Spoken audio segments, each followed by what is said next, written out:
In other words, when you see someone, you're doing what I think I'm saying for physical conditioning. And you brought up that you do a lot of functional range conditioning, which is amazing. Maybe we can get into that a little bit more. But with functional range conditioning, what happened was I started, teaching this kind of methodology.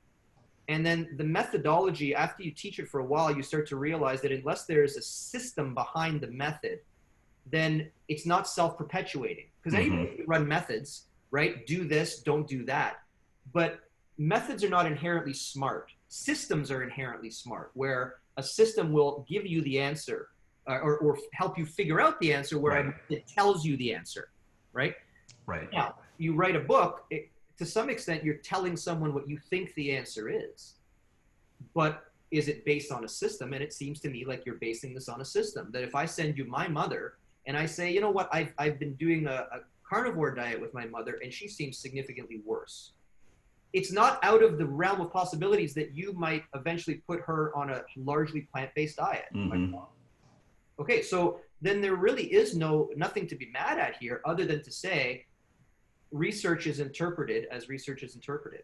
Yeah. And there's no 100% this guy's right, this guy's wrong. There's just interpretations.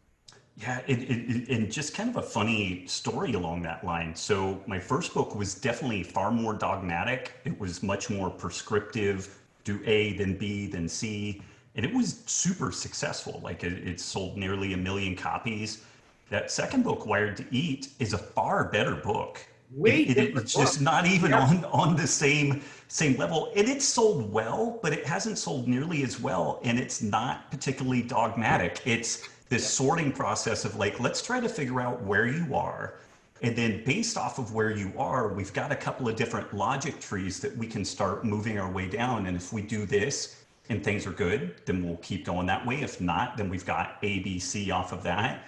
And it's funny, it's such a better book, but the irony is that the main folks that have really glommed onto it are clinicians, because it's really helped them in their clinical practice to better delineate this stuff. And for the general consumer, it was okay. Like people were like, oh, it was a good book and it was helpful and everything. But the clinician level has really been where it got the best buy-in with it. But it's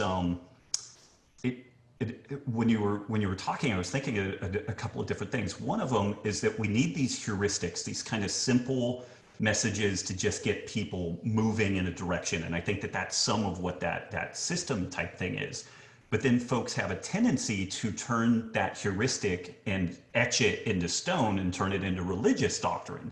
And then you, in theory, have no ability to iterate on. So, grandma started off on a carnivore diet. Maybe she felt great for a month, and then months 2, 3, 4, and 5, she felt like shit. And so do we just keep doing the thing that's no longer working, or do we iterate off that? But the irony, and I'm sure you've seen this, but the ironclad certitude really sells remarkably well. Absolutely. Whereas nuance, it gives people a rash. They don't know what to do with that. Yeah.